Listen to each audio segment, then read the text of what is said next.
All right, there we go. Sorry for the wait, everybody, because we are several minutes past the hour now when I meant to get started much sooner. Um, Long story short, so I don't bore you with the details, I was gonna go with with Restream today for today's stream, because that's always my emergency backup. Whenever I just want to make sure I'm gonna have something that works with as few problems as possible. And I had a rare occurrence where I had to deal with a bug, a bug with Restream where usually it works perfectly, but they updated a few things recently, and instead of linking correctly to the existing stream that I had scheduled, it created a brand new stream when it wasn't supposed to. So I had to spend the last couple of minutes getting that deleted and getting it restarted and going with OBS. And the whole reason I was doing that is because the last couple of streams, there have been some audio issues when I use my OBS setup where randomly my microphone will cut out. So hopefully that doesn't happen this time. But yeah, if that does happen, just ping me in chat and we're going to go ahead and get started now. And next time I'll probably be using my Mac because I don't. Hopefully, I won't have these similar kinds of issues when using that. All right, let's get started. And who's here? Hello, KNKSGG, UTV and Ham. It wasn't me. Mitch Ashdown, Cheryl Watley, uh, Mark Sangamon. Welcome, everybody. Okay, audio is good. If randomly my microphone cuts out in the middle of the stream, just yell at me in chat. Okay, let's move on. First let me check a message that I got.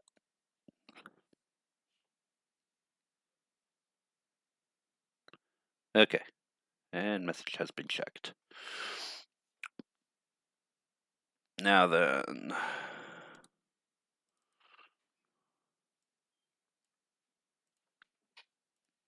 We're gonna jump right into the first headline, because I think in the last stream we covered some news, but I was in a hurry, and I don't know if we even covered the storm shadows like the title of the last video said.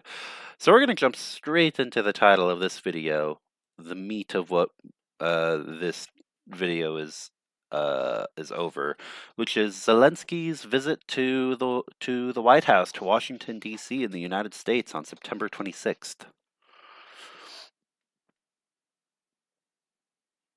All right.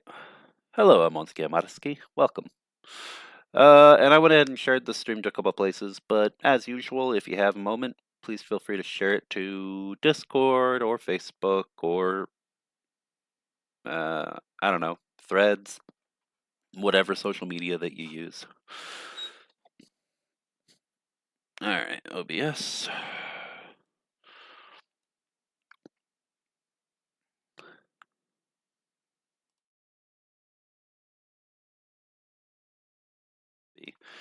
So let's jump right in.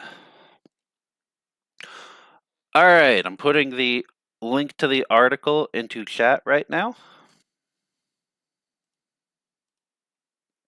First article is from the Kyiv Independent. All right, let's see here.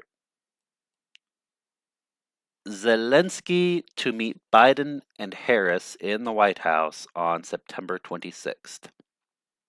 President Volodymyr Zelensky will visit the White House on September 26 to discuss Russia's war against Ukraine with U.S. President Joe Biden and Vice President Kamala Harris. The leaders will discuss the state of the war between Russia and Ukraine, including Ukraine's strategic planning and U.S. support for Ukraine in its defense against Russian aggression. White House spokesperson Karine Jean-Pierre said in a statement, Zelensky is heading to the U.S. to attend the 79th UN General Assembly in New York and present a 5-point victory plan to the American leadership. U.S. officials said they had been acquainted with elements of Zelensky's strategy and voiced belief that it can work. Oh, also, I don't believe it's mentioned in this article, but one thing that is interesting is he's officially attending the UN General Assembly summit in New York, I guess after his visit to DC, but his timing for this visit to Washington, D.C. on September 26th directly coincides with, let me pull it up right quick.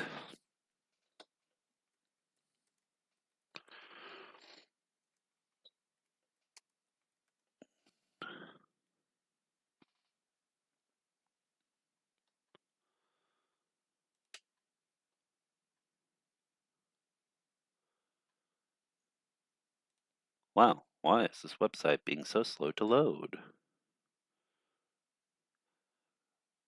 For the next couple of days,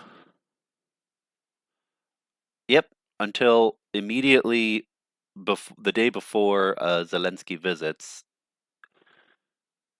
the American Coalition for Ukraine is holding the Ukraine Action Summit, the Fall Ukraine Action Summit, from September 23rd to September 25th in Washington, D.C.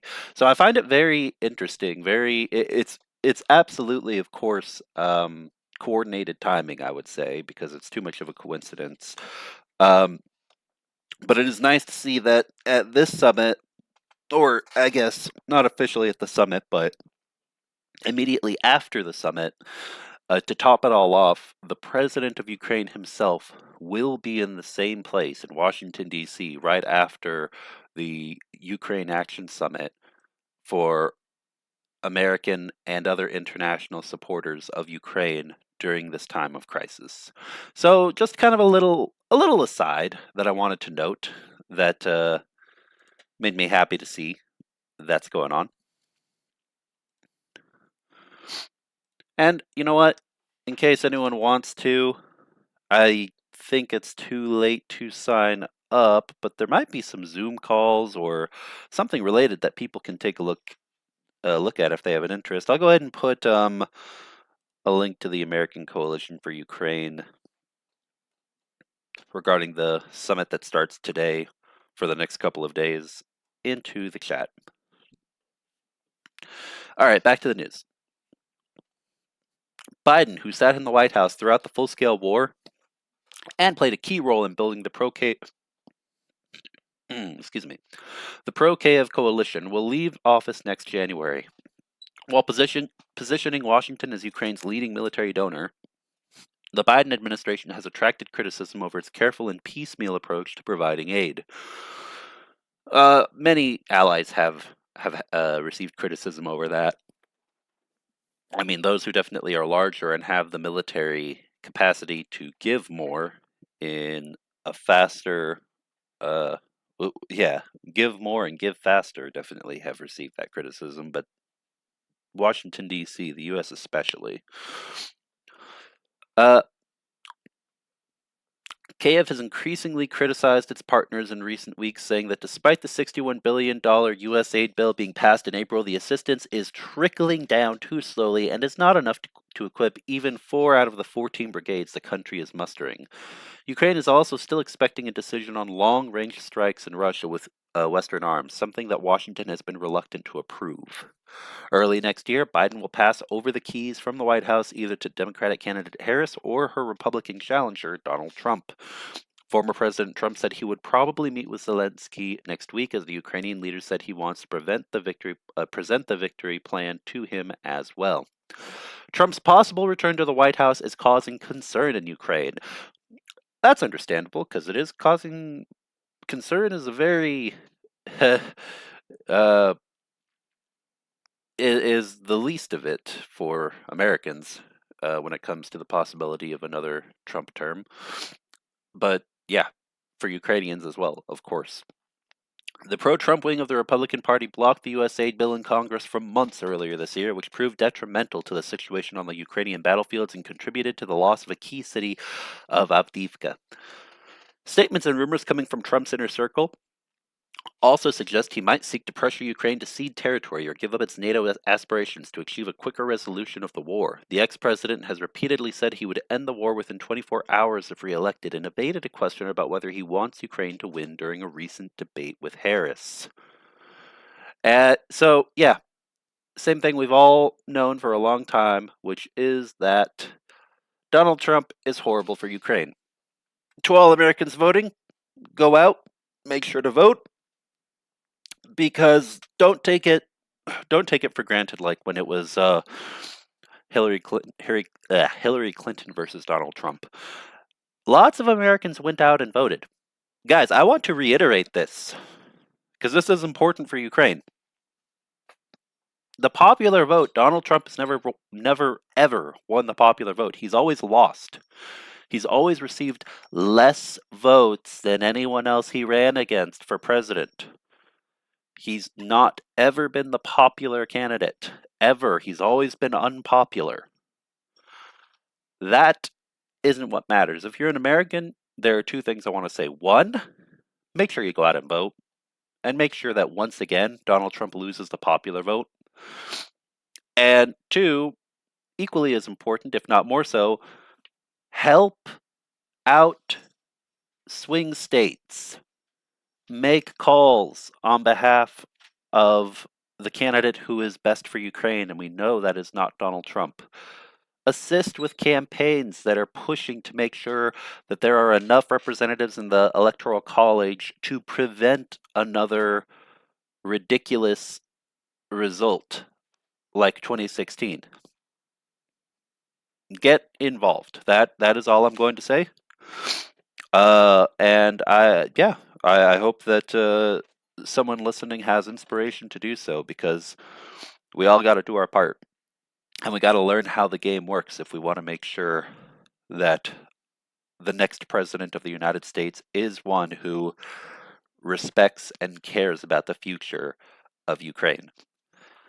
And also, of course, get involved looking into the House and Senate situation, those elections as well, because they're also important. Because if Democrats take the presidency, but they don't take either the House or the Senate, then, well, we're going to be in the same problem we've been for months now, folks. We're going to be seeing the same issue of the presidency wants to send aid, but, you know, MAGA Republicans in the House or the Senate or both end up blocking it.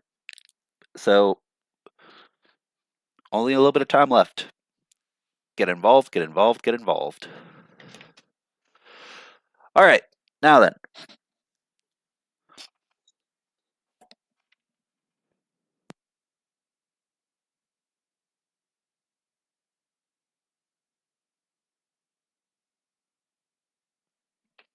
On to the next article, which ties into this one from Ukrinform.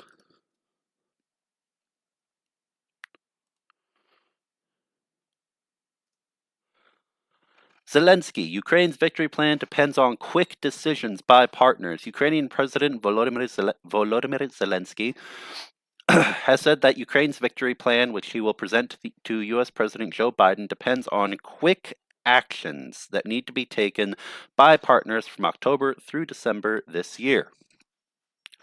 The head of state said this at a joint press conference with European Commission President Ursula von der Leyen in Kiev on Friday, according to a Ukrinform correspondent. The plan is based on decisions that should take place from October through December without delaying the process. That is our hope. In this case, we will consider the plan will work out, Zelensky said. Okay. Now, if this is saying that October through December of this year, I mean, it's good because we do need to see that start moving faster. That is very, very soon. That will be, before, during, and immediately after the election process in November. So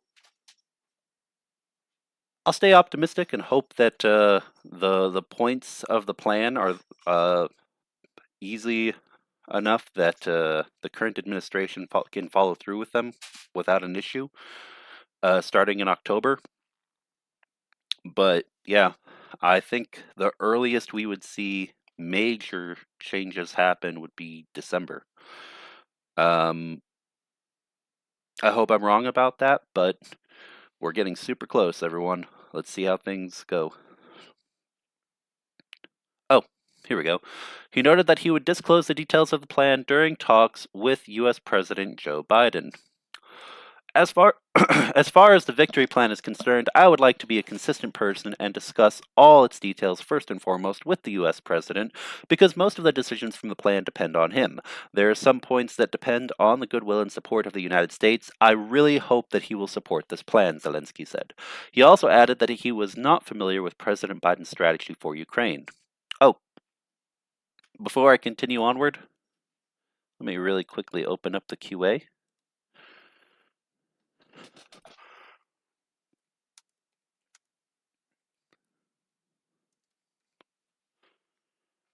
Okay, and QA is open.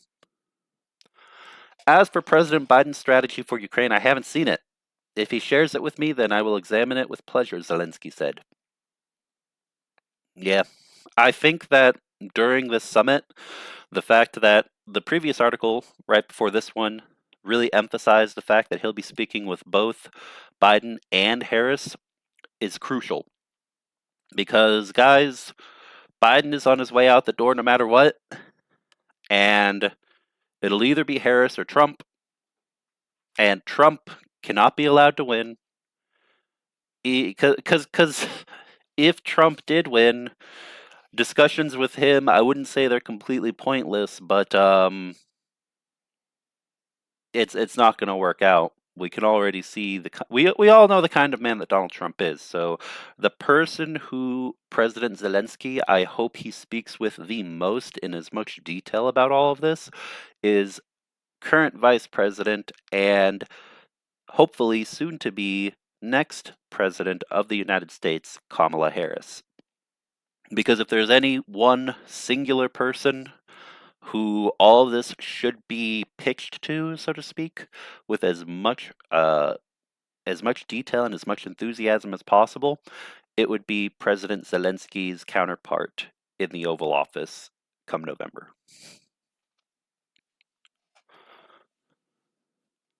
He noted that he would like to know the details of a peace plan from U.S. presidential candidate Donald Trump, which he had repeatedly mentioned.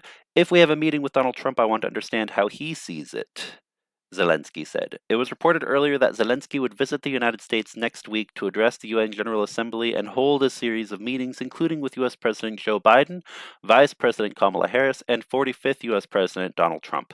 So this is really important to highlight because, yeah, these series of meetings with all three of these individuals are important. The current president and both candidates to be the next president. And of course, like all of you, I deeply, uh, I deeply expect that this person highlighted on the screen right now, Kamala Harris, will be the next person to have discussions with. But I understand that the feeling, the need to have discussions with Donald Trump as well, because from the outside looking in, a lot of countries are concerned and do wonder if he will end up winning the race. I don't think he will, but don't be complacent. Get out there and make sure he doesn't. Um, you have to have an insurance policy. Can't burn bridges. That's how diplomacy and politics work, unfortunately. All right, on to the next. On to the next article. Let's see.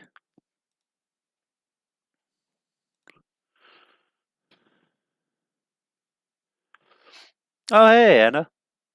Good to see you. Who else is here? Ozzy Bugga, CZ.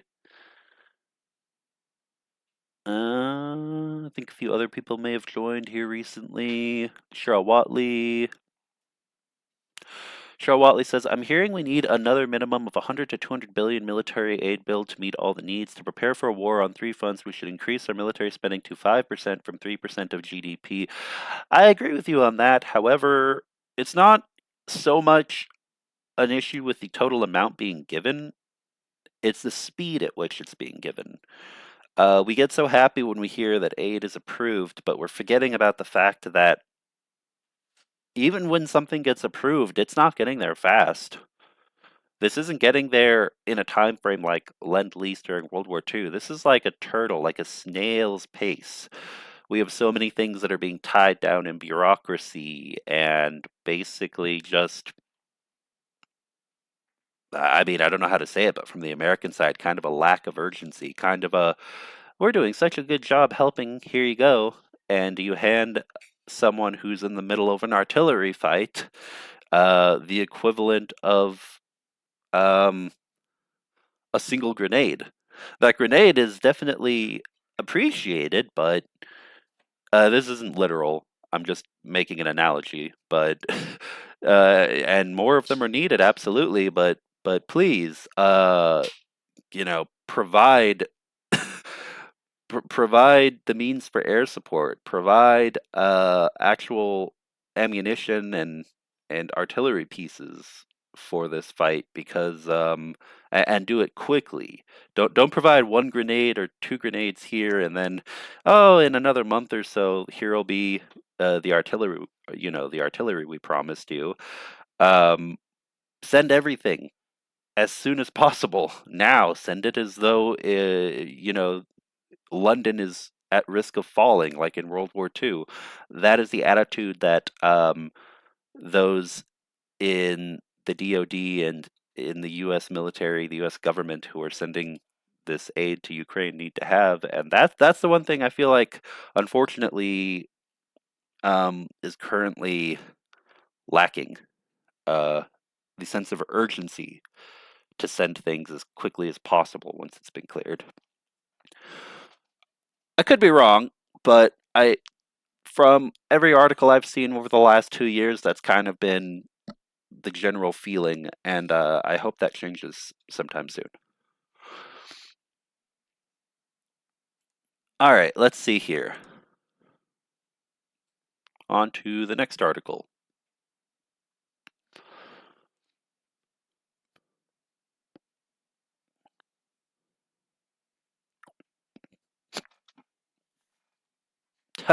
We have a funny article here, actually. We're going to cover this just for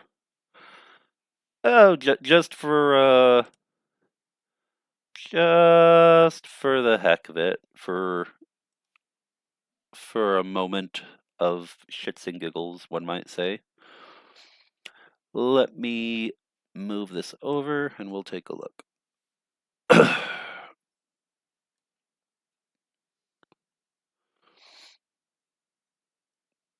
All right.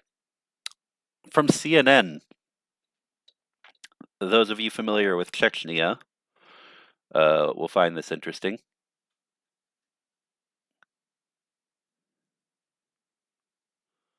Oh, also, hold on a sec. I need to check something.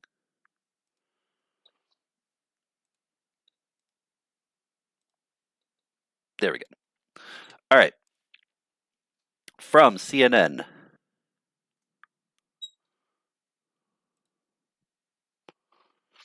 Chechen warlord Kadyrov accuses Elon Musk of, quote, remotely disabling his Cybertruck.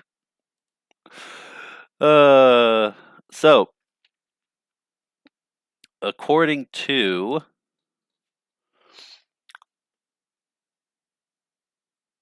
Chechen leader Ramzan Kadyrov has accused Tesla CEO Elon Musk of remotely disabling his Cybertruck, which had been sent to the front line of Russia's war in Ukraine. Kadyrov claimed Thursday that the vehicle, which he said had been outfitted with a machine gun and was performing well in combat, had been shut down, adding Friday that he had sent 2 additional Tesla Cybertrucks to the front line. I find this hilarious because there doesn't seem to be any proof of this, just all of a sudden the Cybertruck isn't working anymore. Obviously, Musk must have done this. It must be because he doesn't like how we're using the Cybertruck. Which could be a possibility, but I don't see why there'd be an assumption of that regarding how pro-Russia for business interests Elon Musk has seemingly been over the last few months, over the last year. But also remember that Musk initially was very enthusiastic about assisting Ukraine with Starlinks early on in the war, and then kind of flipped his, flipped his tune later on, making it pretty clear that he was just seeing everything involving this war as a business interest, regardless of which side would be paying him the most money or benefiting him the most, basically. So I find it hilarious that the immediate assumption would be that he's turned on us. Musk has turned on us again. The Chechen warlord, known for his loyalty to Russian President Vladimir Putin and his active involvement in Russia's ongoing military operations in Ukraine, shared footage of himself in August driving a Cybertruck and claimed it was a gift from Musk. In the video, a smiling Kadyrov was shown driving through an empty square in Grozny, the capital of Chechnya, and thanking Musk for the vehicle soon to be sent to the front. Musk, however, firmly denied sending it. Are you serious? Is this an actual quote? Are you seriously so retarded that you think I donated a Cybertruck to a Russian general? This is on CNN, everyone. This is on CNN.com right now as we speak. He wrote at the time on X, the social media platform he owns. Oh, I forgot to put the link in chat. I'm putting it in right now. Kadyrov repeated his claim earlier this week as he lamented that the high-tech vehicle had to be towed from the battlefield, saying, "What Elon Musk did was not nice. He gives expensive gifts from the heart and then remotely switches them off." 2 more Cybertrucks have been sent to the SVO Ukraine war zone. The warlord added Friday, posting a video of 2 Tesla trucks in a forested area, each armed with mounted machine guns. The video shows men in military uniforms firing from the roofs of the vehicles. The remote shutdown did not affect these vehicles. They are operating normally without any failures, he said on Telegram. You couldn't ask for better advertising for the Cybertruck. CNN has reached out to Tesla for comment on his claims. Musk unveiled the Tesla Cybertruck, which is fully electric as all of the company's vehicles in 2019 in Los Angeles. Retails, starts at 90,000 in the U.S. Kadyrov, who was installed as Chechen leader by Putin, has been criticized for decades for alleged human rights violations. The U.S. State Department sanctioned him in 2020, saying it has extensive credible information that Kadyrov was responsible for gross violations of human rights, including torture and extrajudicial killings. He has also been sanctioned by the United Kingdom and European Union. So, there it is. Yeah. Let's move on to the next article, but I personally found this pretty hilarious. So I guess the bromance is over, if there ever was a bromance to begin with, between Musk and Kadyrov. At least on one side of that. I can understand why Musk would absolutely be very angry about anyone suggesting that, though, because Kadyrov is not good for business for multiple reasons. It's not good to have any optics related to your company being tied to that man. So I can understand why Musk was probably very irate about that. And you can't play both sides on this Musk. You're not Turkey. You're not India.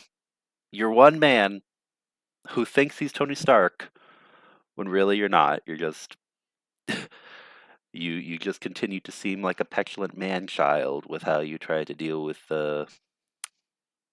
these situations. Okay. Now then, on to the next article.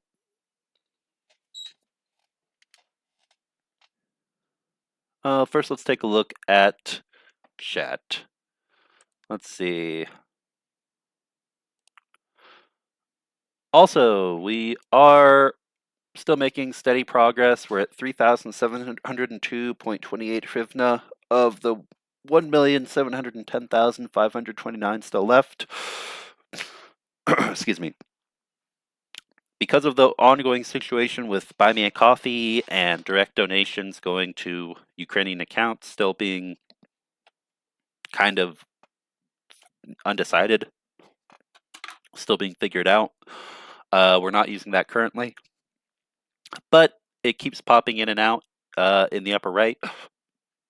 If you want to make a donation for the 110th Mechanized Brigade, feel free to do so over PayPal. Yep, there it is right now. Okay, anyway, let's take a look at chat. Okay.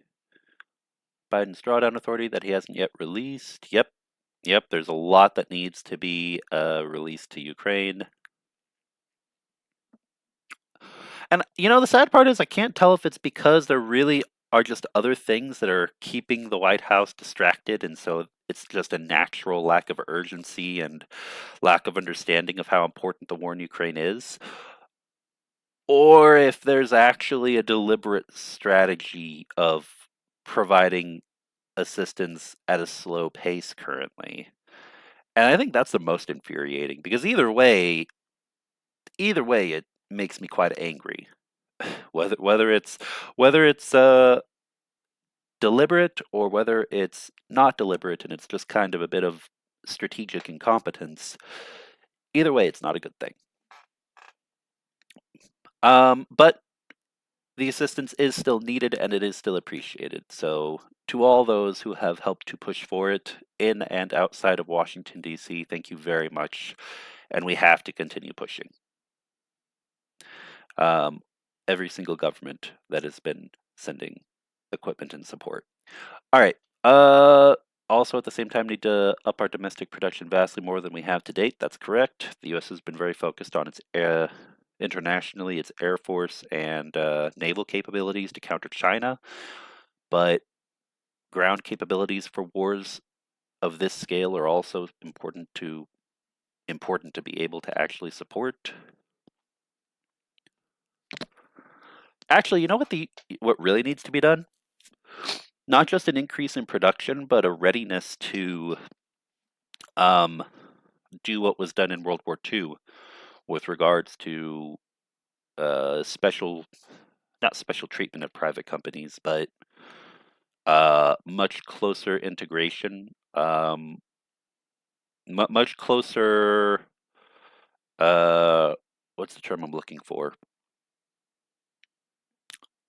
The kind of business operations that existed in World War II in order to make sure there were enough munitions being developed for land-based warfare. Maybe we don't need that exact same framework today, but it's very different today compared to how it was back then. We need to have at least the groundwork laid to quickly and efficiently set up similar operations if needed. There needs to be an increase in production, and there has to be a readiness to shift to wartime production. Because right now the U.S. is not in that mindset. The U.S. is kind of in not peacetime production, but I don't know. It's kind of in the middle. And it's that being in the middle is not enough. You're either all in or you're not. All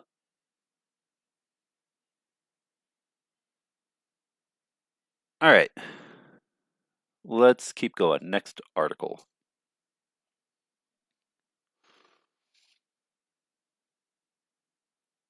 What the heck? Oh. I think I accidentally... might have accidentally closed something out that I didn't mean to. Hold on.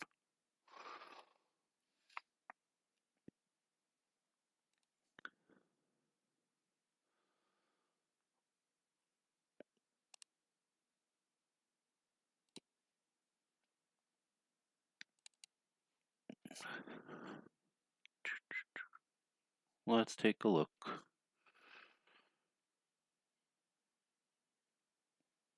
My list of articles somehow got closed. Let me get this open again. All right, on to the next article.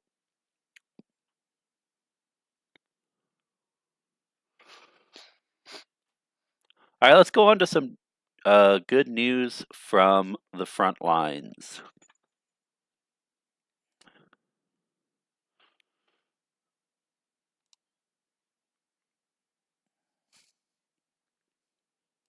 As soon as this link wants to open.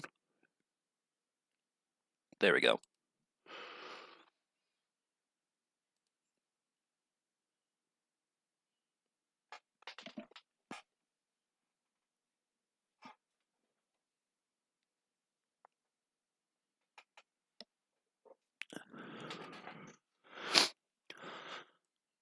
All right, from the sun.co.uk, which I'm putting the link in chat now.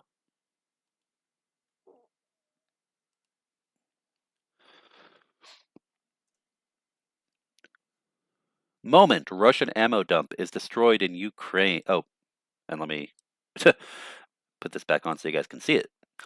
Moment, Russian ammo dump is destroyed in Ukraine. Drone attack. As second strike hits a silo housing Vlad's. Oh, come on. Well, let's see. It actually cuts it off. That's quite annoying. Okay, hold on.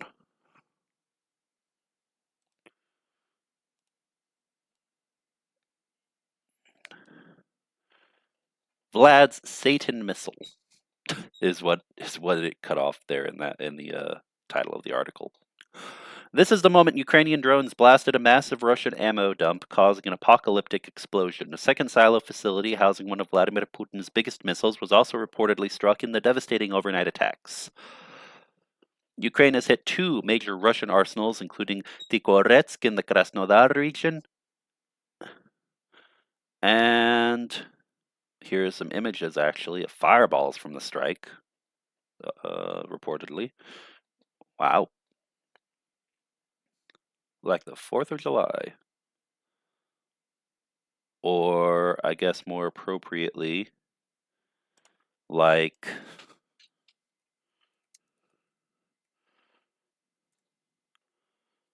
the 24th of August in this context.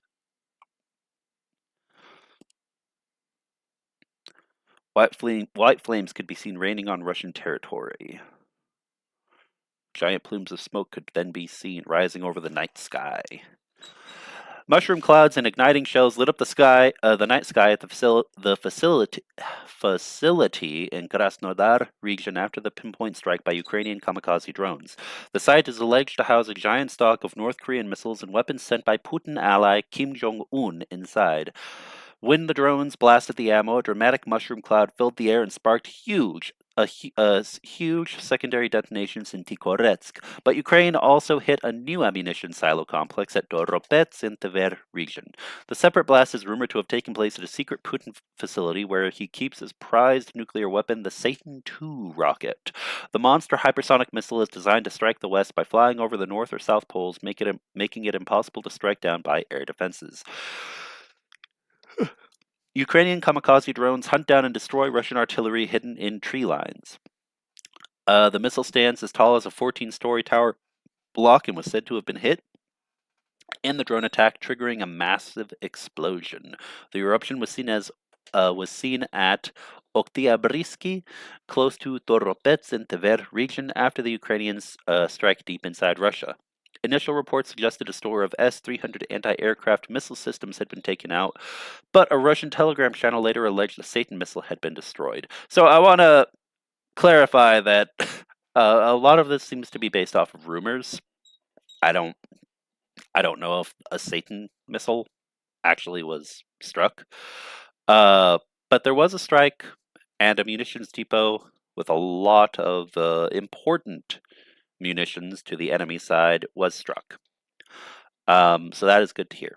Rumors intensified after a news blackout from the authorities on the strike was ordered. Kremlin sources have declined to comment on the claims. Russia claimed to have downed 101 kamikaze drones from Ukraine in overnight work by air defenses, but 3 have now hit in as many days, showing a significant blow to the Russian war effort.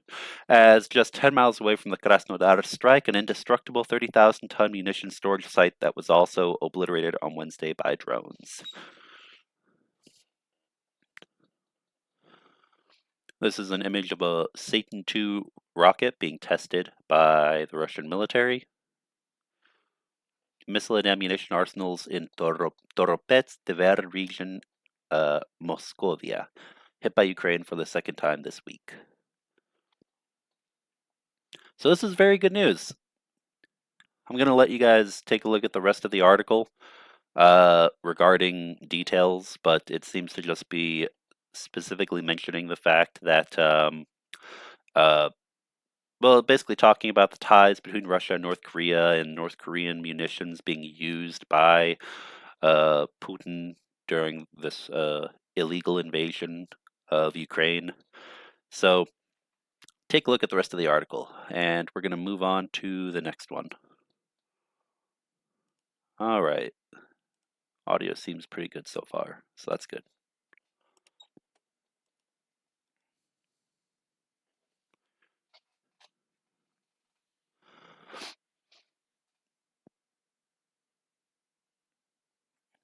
Hmm.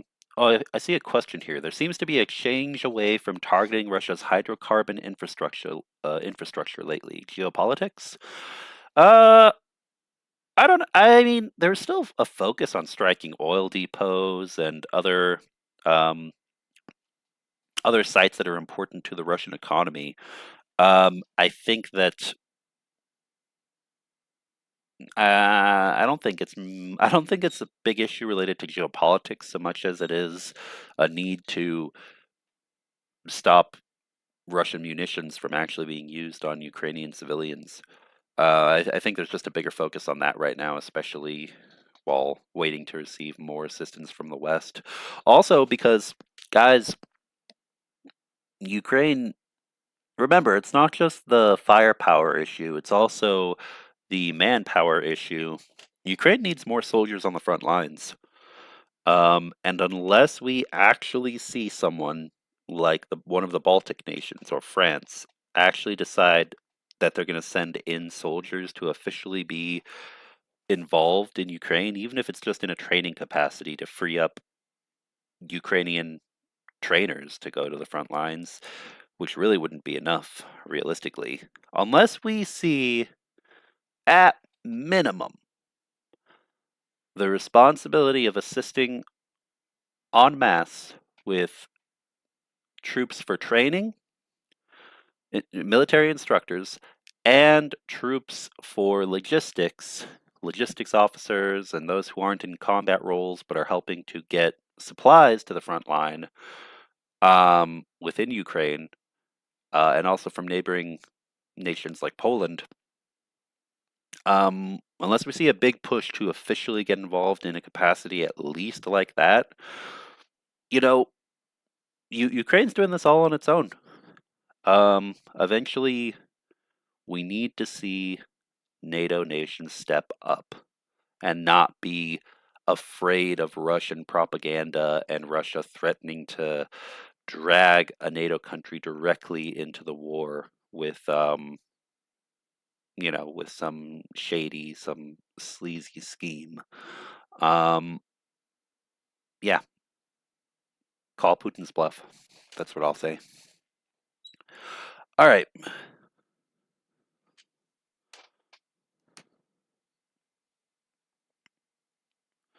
Has to be a noticeable effect on Russia's ammo supply.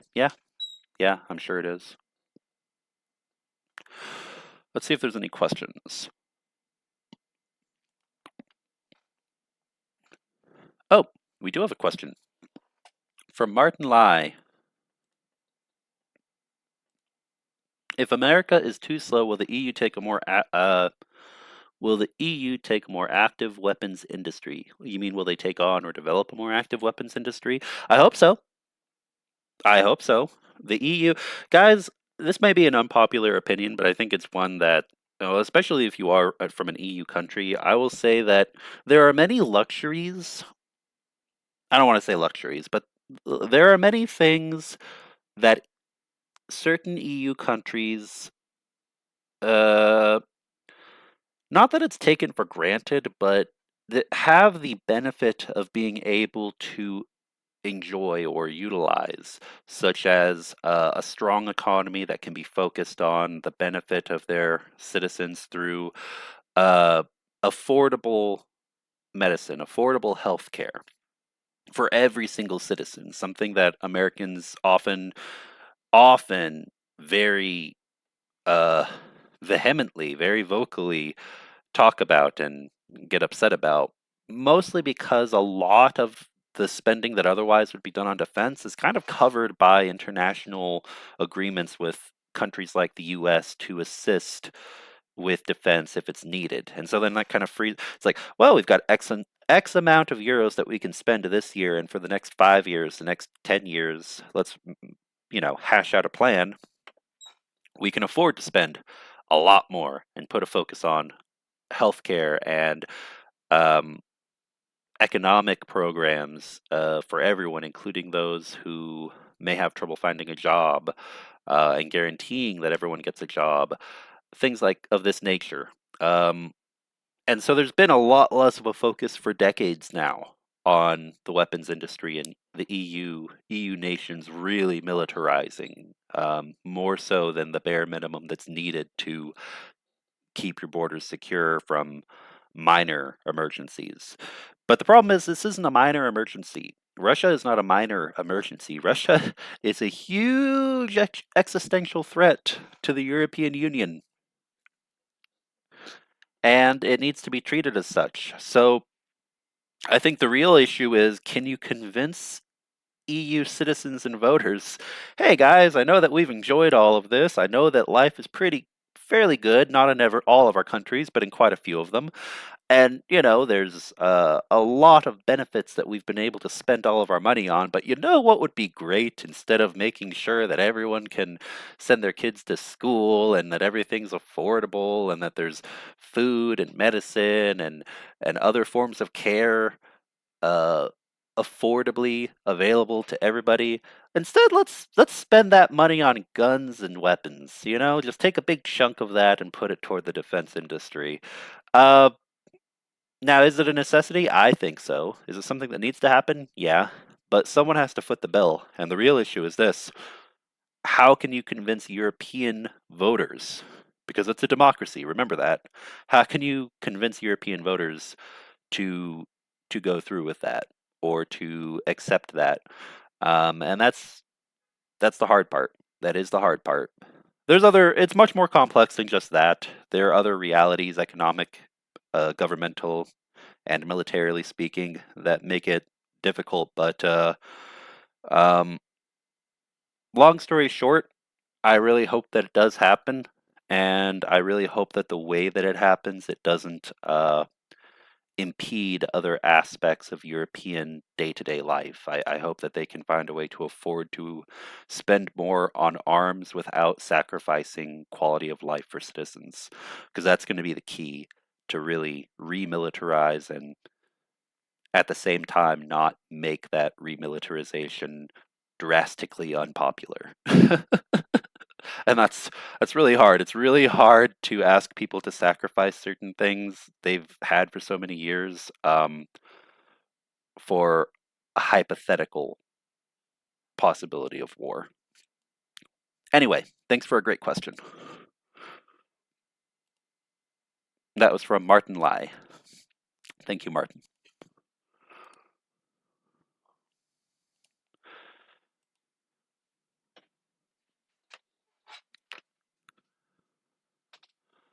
Uh, let's see here.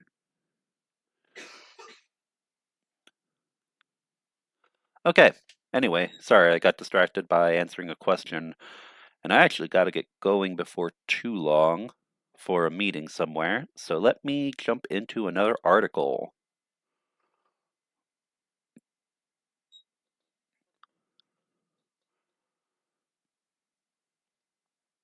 Hmm. Let's see. Let's see.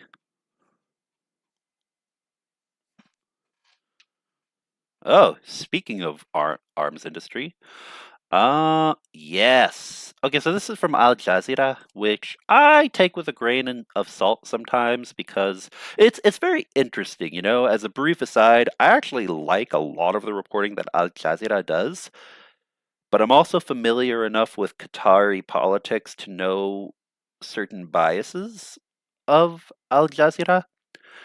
And what's interesting is the fact that they have, just like many countries, very liberal and very conservative wings. And Al Jazeera, I would argue that Al Jazeera is a very centrist news agency on certain topics, and then on others, they will not discuss and will not criticize certain ideas, certain topics of discussion in a lot of their articles. But they do shed light on a lot of topics that other Western news outlets don't really discuss at all. So it's very interesting. I have a very unique perspective of Al Jazeera. Um, ba- ba- basically, if it's anything related to events that kind of get overshadowed uh, by CNN or BBC or other Western media, I'll go check them out. If it's anything to do with human rights or secularism uh, in countries where Islamization is an inherent problem, then double check your sources. That's my opinion. Anyway, on to this article that's actually about the topic at hand, the war in Ukraine, from Al Jazeera. Talk of Ukraine's missile deal riles Russia. Uh, oh, and just to be clear, basically, in case that wasn't clear, I'm saying that I like certain things from Al Jazeera, and then I take certain things with a grain of salt. But with the Ukraine war, I feel like they've been fairly balanced, so I would consider it a pretty good news source in a lot of cases. So, talk of Ukraine's missile deal riles Russia. Kiev vows to make more weapons. Russian officials delivered dissonant statements in the past week about how Moscow would respond to Western weapons striking deep inside its territory and whether such attacks will happen at all. Russian diplomats played on the now familiar threat of a nuclear response. Russia's Deputy Foreign Minister Sergei Ryabkov told the state news agency TASS on Saturday that Ukraine's Western allies had already approved deep strikes inside Russia. The decision to allow Kiev to strike is there. All the carte blanche indulgences have been issued to Kiev's clients, TASS quoted him as saying, therefore we will respond in a brutal way. U.S. President Joe Biden and British Prime Minister Keir Starmer had met with the previous day but issued no statement on whether they were giving authority to Kiev to use U.S.-made Army tactical missiles, ATACMS, or British-made Storm Shadow missiles to hit air bases and logistics 300 kilometers inside of Russia. So basically, there's more talk about being able to make long range strikes. Russia doesn't like this. But let's go on to the part that I want to focus on, because we're all very familiar with the maps currently as they exist. The east, the south, Crimea. One thing that I find kind of funny, though, looking at this, because it's a recent article, is the fact that Al Jazeera isn't focusing on Kursk being under Ukrainian control currently. So that is quite interesting. But let's see. Let's go to Ukraine defense industry. Here we go. Ukraine vows to boost defense industry. Oh, and I don't think I put this article into chat, so let me do that right quick. Oh, and Ozzy Bugga says, I give AJ a wide berth. Look at the gentleman who funds them. Who is he? What is he? And why does he spend billions on AJ? Oh, yeah, no, there's a lot of interesting. If you really dig into who funds and who supports Al Jazeera, you'll find actually a lot of interesting names who who don't immediately seem like they would have a lot in common with one another. But yeah, you know what? I'll give you an example. If you want to know anything about the conflict in West Papua, for example, the issue of the Indonesian military versus uh, rebels, revolutionaries, freedom fighters, whatever a person's particular stance or label might be, who are trying to get independence from Indonesia, similar to Bougainville trying to get independence from Papua New Guinea. Al Jazeera, and then certain Australian and other uh, oceanic, other news outlets from that general area of Oceania are probably the only news outlets in the world that would cover that. So that's just one example. There's a lot of stuff they cover that you otherwise probably won't hear about from anybody else, and that's why I find their work interesting, but I always take it with a grain of salt. So, Ukraine vows to boost defense industry. Ukraine has been aggressively building its own defense industry this year after receiving what it views as disappointing quantities of Western ammunition and equipment for a counteroffensive last year that did not achieve the desired results. We got to highlight this, guys. I applaud Ukraine for doing this because it is a necessity, and it's also probably terrifying to invest money in doing this when your country is as large and as flat as the US state of Texas. I want to emphasize that. If any of you have ever been to either Ukraine or Texas in the United States, or maybe, I don't know, another place of similar size, like Brazil in South America, and you've tried to drive from one end of that landmass to the other, and you have spent 12, 16, 20 hours nonstop on the road, and in the case of Ukraine or Texas, it would be completely flat. There's not really any cover. There's no mountains. There's not jungle or anything like that. There's no coverage. Whatever you build, you either have air defense systems or you are spending extra money to create some kind of defensive structure for these facilities that you are building. Either that, or, and I believe this is an approach that Ukraine needs to really push for, but it's also one that is scary because of the possibility of changing governments or changing geopolitical relationships with neighboring countries at any point in 5, 10, 50, 100 years, whatever the time frame might be. Build bases, build production facilities inside of NATO countries. Because then you still have to worry about Russian saboteurs and sabotage, all of that. But you don't have to worry as much about Russia immediately sending missiles to strike that, because Russia, as much as they like to push their propaganda and play around and say, NATO's not going to do this or do that because they don't want a direct war with us. Russia doesn't want a direct war with NATO. If you build arms production facilities in one or more neighboring NATO countries who are allies to your country of Ukraine, then you're going to have to deal with more, um, deal with the issue of potential increases in attacks based on espionage, saboteurs, but it's a bit of an investment in the security of your defense industry. Have some things made directly at home in Ukraine, and have some things made in allied nations that are nearby, where they can quickly ship what is needed directly back to Ukraine. That's my opinion, anyway. And it's needed, because just relying on donations from the West, it's not enough. Ukraine needs to get what it needs and make it themselves now, and be preparing long term in case another war breaks out in 15 years, in 20 years, maybe even sooner, whenever this war is over. This isn't good. When this is over, Ukraine's defense industry needs to be pushing to be top tier, one of the best in the world.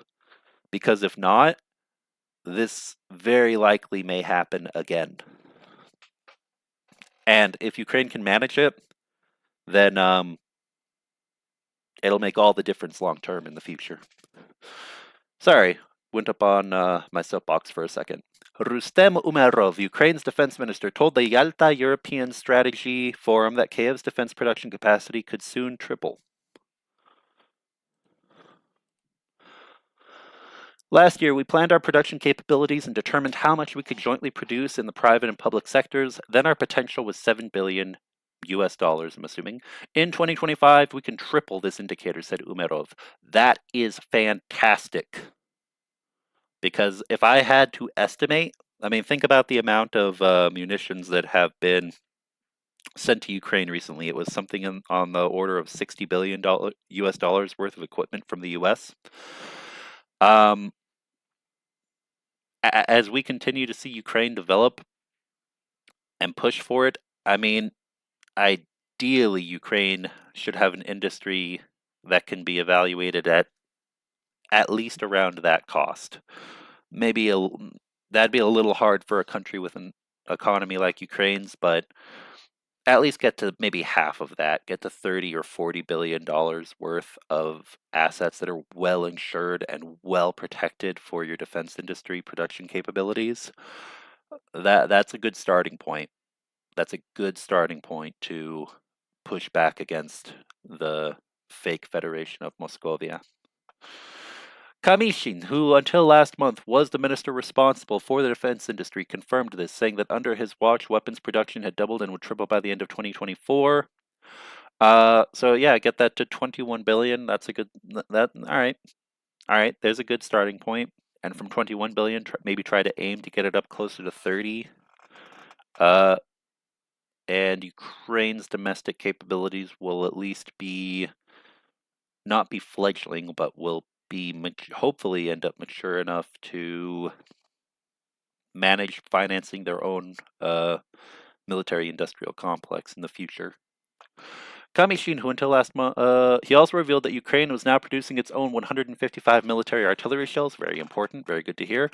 Shell shortages have been plaguing Ukrainian defenders, and Ukraine has largely made up for that by producing small first-person view drones this year, which have targeted Russian tanks and other vehicles with deadly accuracy. Now, that I want to emphasize that has kind of seemed like a temporary innovation, but I wouldn't really characterize it as such. I would say it's been a discovery of something very important, because there are times when you need those shells, when a drone is just not going to, alone is not going to cut it. But there are also times, I think, when the style of drone warfare that has been demonstrated in this war from both sides, but most especially from Ukraine, from the Ukrainian side, uh, where those drones actually can be more effective in certain scenarios, I think, than just immediately having whatever shells that would go in whatever direction that the enemy can predict. It's the unpredictability and the difficulty of tracking drones that really tactically can make them so important. But if you have both, you should have both. You should have a steady and constant supply of both shells and drones. One is a lot cheaper to produce than the other, true, but um, but yeah, in warfare, I would say the more options, the better. As long as your leadership is careful not to get frozen on the battlefield from having too many choices, which would be fantastic to have, but that's not the situation that Ukraine is facing. It's very much the opposite. Um, Ukraine has also become an innovator of drone warfare.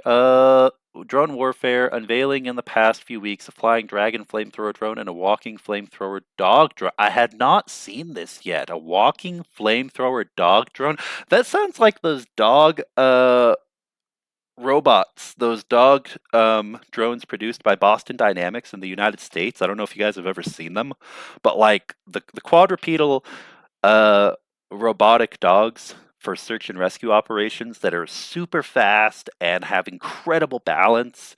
They're also super expensive, so that's why you don't see them all over the place. They're kind of released and utilized in limited batches, but a walking flamethrower, I've got to see this, because now I'm wondering if that technology from Boston Dynamics has just been kind of quietly made more affordable and ergonomic, or if it's or if it's a more rudimentary design. Not as expensive, not as advanced as that, but still capable of, you know, burning brush, because it's a walking quadrupedal land drone. I'm surprised it wouldn't just be on wheels, actually. I'm very surprised it's not a drone on wheels. Who controls what in southern I'm kind of imagining it. I should actually, you know what? We're gonna move on. I should watch a video about that, but I might make a video uh reviewing that if I can find that land drone. If anyone has a link, please put it in chat. But what has had perhaps the greatest effect in mitigating Russia's superior firepower has been last month's counter-invasion in Russia's Kursk region, said Zelensky.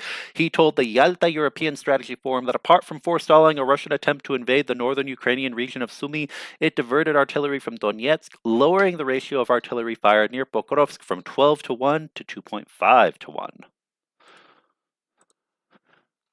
He said it also diverted significant numbers of Russian troops. In Kursk, the Russians began their rapid offensive. About 60 to 70,000 people want to apply. We know about 40,000 are already there, he said. And I want to remind you guys of something very important regarding this. Russia sending this many people to Kursk, in the end, Ukraine has some allies who might care about Kursk, like from the Freedom of Russia Legion or the Volunteer Corps, Russian Volunteer Corps. For those unfamiliar, those are Russian defectors who fight for Ukraine. Or maybe a better way to put it would be who fight alongside Ukrainians because they have common goals. In certain instances, basically being against Putin, being the common goal. But even to those groups, Kursk isn't like an end-all, be-all. It's more of an opportunity for something, for some kind of a bulkhead, some kind of a beginning of a battleground to be able to take a stand against Putin, quite literally. So let's say that the Russians commit X amount of troops in the tens of thousands or even hundreds of thousands in order to retake what Ukrainians rapidly took in the Kursk region.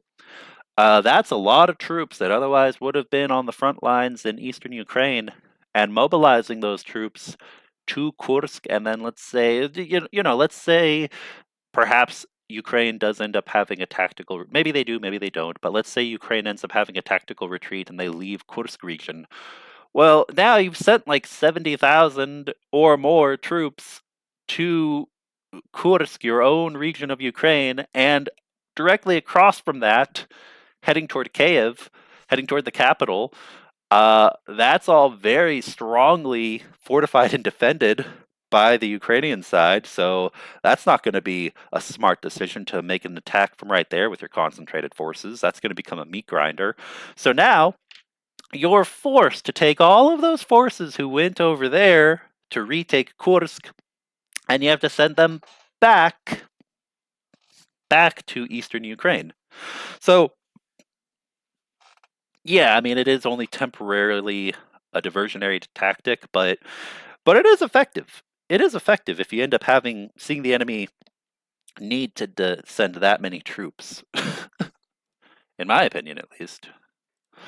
An independent Ukrainian military observer, retired Colonel Konstantin Mashovets, concurred, saying they were 33,000 to 35,000 Russian troops in Kursk. This includes not just reserves, but combat effective elite units. The latest to be spotted there was the 137th Airborne Regiment of the enemy side, of the Russian side. Both Zelensky and his commander-in-chief, Oleksandr Syrsky, have recently credited the Kursk initiative with finally stopping Russia's grinding advance toward Pokrovsk, which has been moving westward from Avdiivka since February. Ukraine's military intelligence chief believed that if Ukraine could keep up the fight until next summer, the Russian war effort would begin to run into shortages of equipment and personnel. Ukrainian military leader Kirilo Budanov believed Russia's stockpile of weapons inherited from Soviet times would then run out. Some Western estimates bear him out.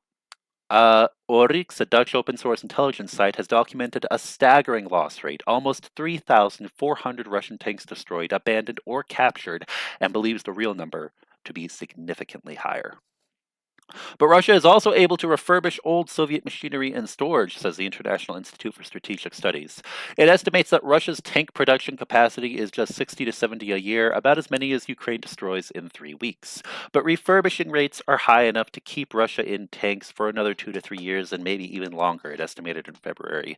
So that's another thing to keep in mind. It's not just production capability, it's refurbishing capabilities. And you could have something that's been in storage since the 1940s that could be refurbished. Maybe not that old, realistically, but refurbishing old equipment is something that both sides are doing, and that is unfortunately a sad reality. That the Russians are really good at taking old crap and keeping it running. And even if it's crap, if you have a large enough amount of it, a large enough quantity, uh, you can keep going for a little while. They're basically just it's like pawn shop tactics. Um, we can't afford brand new. We can't afford Apple, so let's refurbish all of those old, you know, refurbish all of the old iPhones and the old Android phone tank equivalents that we've got. So that's what Russia is doing. And well, hopefully they see enough losses that estimate of 2 to 3 years, we can shorten that because Russia cannot be allowed to continue financing this war. Something's got to be done to stop them. Personnel may be a trickier issue. Budanov pointed to the constantly rising upfront payments being offered to lure volunteer fighters, now at $22,000 as evidence of this. 22 grand. Jeez. During this period, in the summer of 2025, they will face a dilemma, either to announce mobilization or somehow it is necessary to slightly reduce the intensity of hostilities, which for them could be, in the end, critical, Budanov said of Russia at the recent Yalta European Strategy Forum. And that's what's going to be so important. And it's very hard because we can't be blind to the fact that this war is putting a lot of pressure on Ukraine, just like it is the fake federation, Moscovia. But allowing them to reduce the intensity of hostilities, and by them I mean the enemy, the Russians, cannot be allowed. I think that's part of what Kursk was about. That's part of what Belgorod has been about for months with the probing operations. What Bryansk, if things expand to include on any operations in Bryansk or Belarus or anywhere else, there cannot be a moment where the Russians are allowed to take control and hold control and dictate how intense or how high intensity or how low intensity the fighting is anywhere along the front lines. Because when that happens, it's going to start pushing things even further out of Ukraine's favor. So I applaud the Ukrainian leadership for what they've been doing with the resources they have available to them. Up. Let's see. We've got some titles here. Or I'm sorry. We've got some comments here.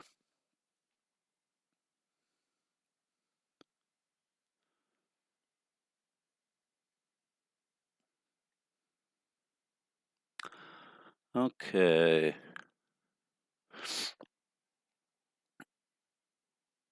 Yeah, I see some comments in chat right now, or at least one in particular that seems very random to me. No idea what that person is talking about. But let's see if there are any more questions. Because I'm already about to run late. I better get going here in a moment. Oh, wow, we've got a couple of questions. So I guess a few people were quite interested. Let's see. Do you happen to have any recent news from Georgia? Asks Mitch Ashdown. Yeah, I've talked to a few people I know who are either there or have ties to Georgia. One of my friends is currently very busy because they are serving at the front lines, and so I haven't heard back from them about what's going on in Georgia, their pulse on things, if they have any, because obviously they are very focused on something else going on, which is staying alive. Another friend of mine who is in Georgia, I've been talking to them. It's been pretty bad. It's not looking good. From a political perspective, from perspective of those who have been protesting and involved in trying to prevent basically a bloodless coup or a full hostile takeover, politically speaking, of the Georgian government and leaning it so far toward Putin that there's no coming back, similar to Belarus. There's going to be an election next month. I haven't heard a lot of optimistic things about what the result might be. Uh, Now, whether or not we'll be surprised either by the results of the election or by the response, and whether or not there will be a Maidan moment, so to speak, only time will tell. We'll see in about a month's time. But yeah, it's it's not great. Several people I know have been either pushing very hard to have their voices heard within Georgian society or seeking, you know, uh, seeking emergency evacuation plans if it ever comes down to it. If there's a rise in either political violence or actual military violence from, you know, a certain neighbor to the north. So keep your mind, keep your thoughts, keep a good thought out for those in Georgia who are fighting for their democracy, and try to reach out, try to get involved if you have an interest, because Georgia is very important as well. Republic of Georgia, Armenia, both of those countries actually are in really tight spots right now. Armenia has been getting more assistance recently from foreign nations such as France and India with their dilemma that they have with Turkey and Azerbaijan. But Republic of Georgia, no, it's been looking very isolated, and that's not a good thing. But there are brave men and women there who are pushing and fighting, and there's of course the Georgian Legion who are fighting not just for Ukraine, but for the freedom and sovereignty of their country.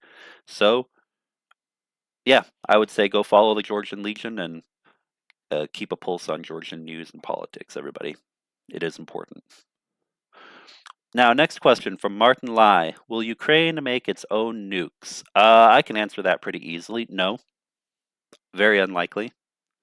Could happen. There is a remote possibility, but um, Ukraine making its own nuclear weapons, as in traditional ICBMs, would not be helpful. There are other. I mean, because think of it like this: opening the Pandora's box of nuclear weapons. Ukraine realistically can't create its own large-scale ICBMs, or even if it tried to do that, NATO and other Western partner nations would be very upset and would likely reevaluate, support for Ukraine.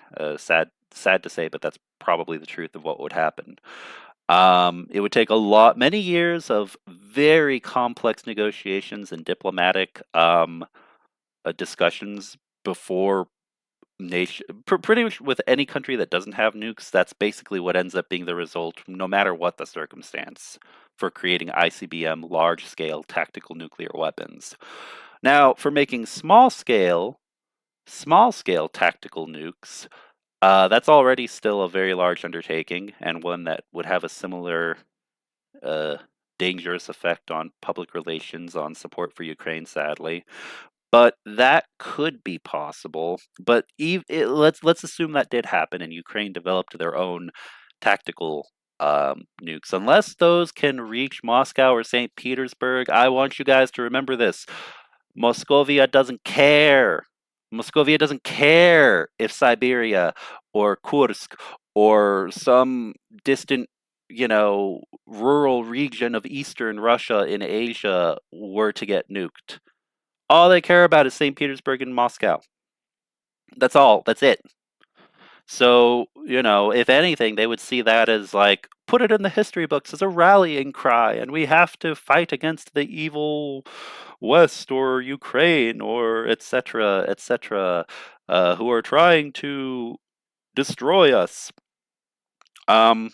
Basically, small-scale tactical nuclear weapons would just give an excuse to Russia to do the same and create a very negative trend internationally of nation states basically condoning their use, which would be very bad, which would be disastrous for the. Uh, it would be disastrous for um, the human race in terms of normalizing the use of weapons that long-term destroy and completely poison your environment, and potential of escalation in future wars to use ICBMs and other larger nuclear weapons. Finally, there's one last choice, which would be kind of similar to. Have you guys ever heard of what's it called? Um, uh,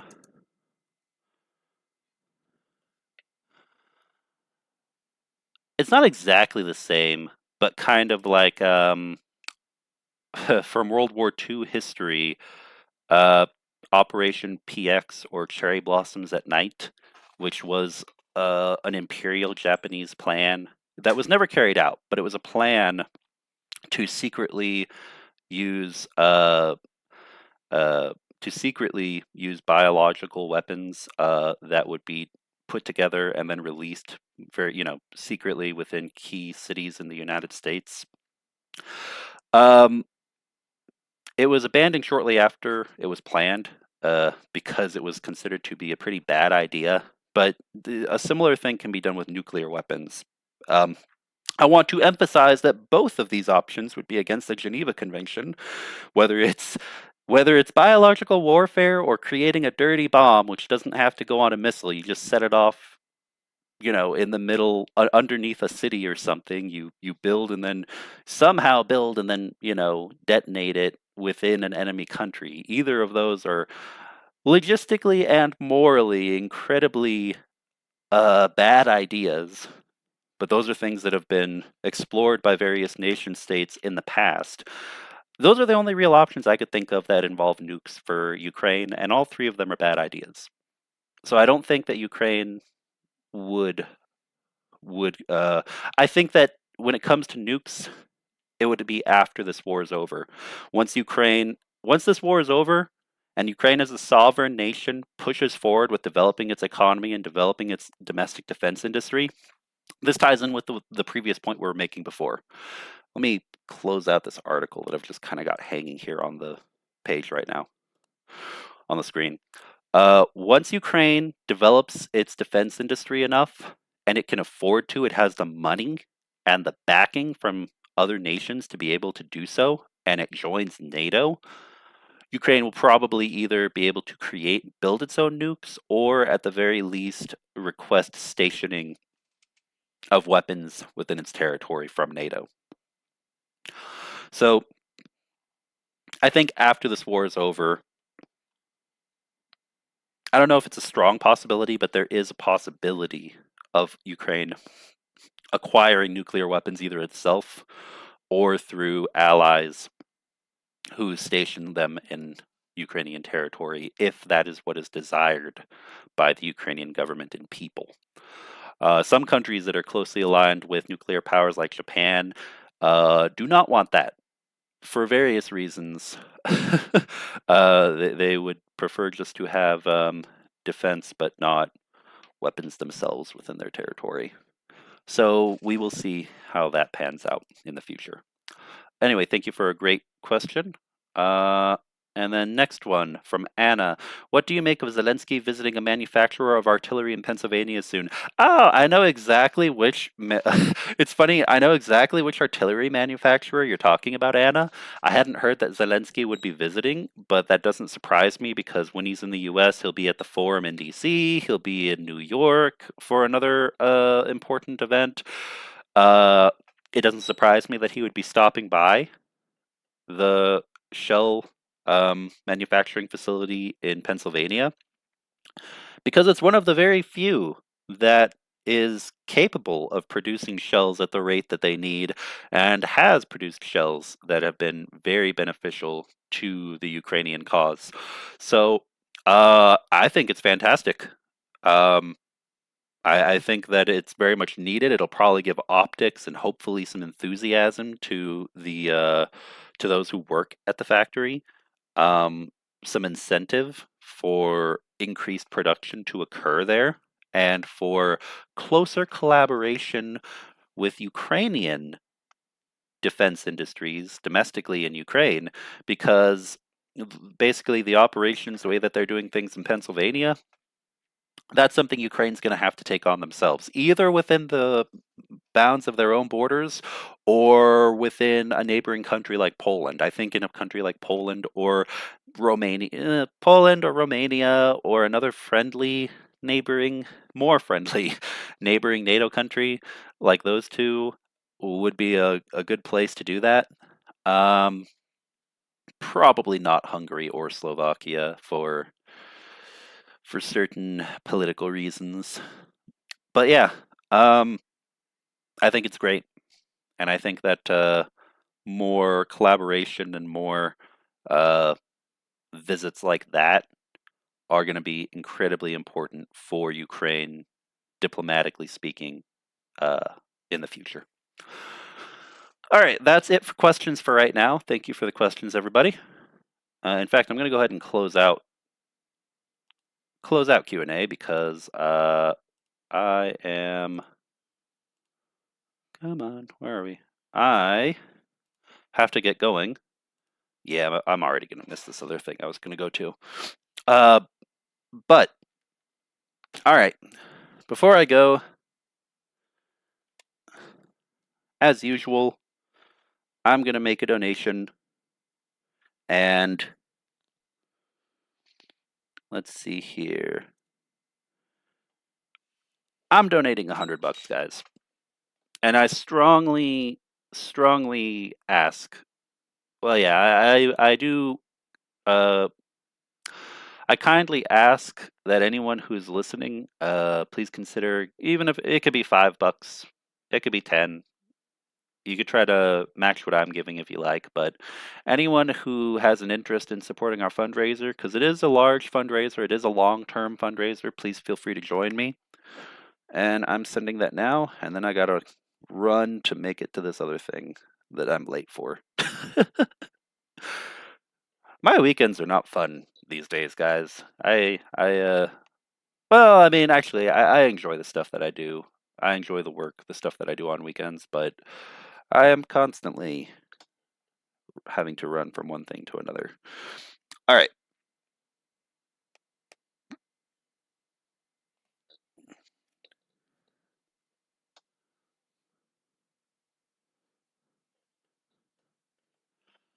Okay, and come on. What's up with my... There we go.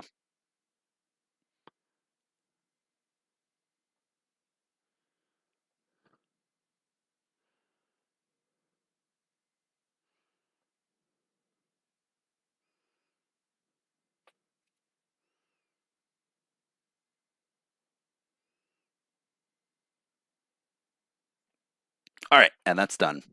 So thank you for coming, everybody. Thank you for being here. And I will see you in a few hours at the show stream. Slava Ukraini, and please continue to stand with Ukraine. All right, have a great day.